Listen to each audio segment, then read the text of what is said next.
After the Sing Sing book, I had what I thought was one of the best leads in American journalism. One of the inmates I had supervised, a Muslim, attended the mosque in Lackawanna, New York, where the conspirators of this group who went to Pakistan and then Afghanistan and attended an al-Qaeda camp, this was their mosque.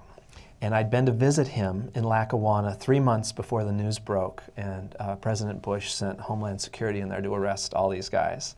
And I thought, I've got this story. And because I'd done all my homework, I wasn't anticipating there were terrorists there, but there were.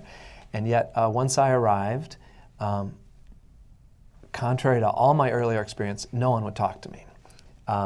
Because people were under arrest, families, extended families, businesses, lives were at stake, and I was just a journalist then. I wasn't the friend of Habib's, the guard from Sing Sing, who actually was interested in him. I was a different kind of person who meant peril, not the same kind that Homeland Security did, but the kind of peril a journalist represents when there are secrets yet to be told. So that was a huge disappointment, and I must say I have file cabinets full of ideas that seemed great and didn't work out. And it's like venture capital, I sometimes think, freelance writing. You think you choose your horses, but a lot of them go lame or don't finish the race.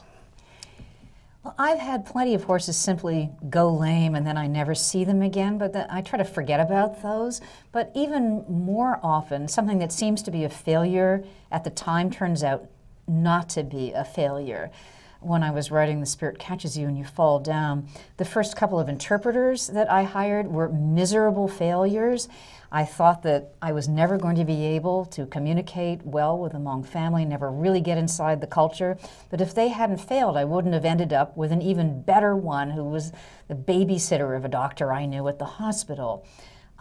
The piece that I wrote for The New Yorker ended up getting killed. I never would have turned this into a book if it had been published by The New Yorker. I never would have become an essayist unless I'd been stuck in bed during a problem pregnancy. Mm-hmm. In other words, things that seemed like failures or constraints often ended up working out well.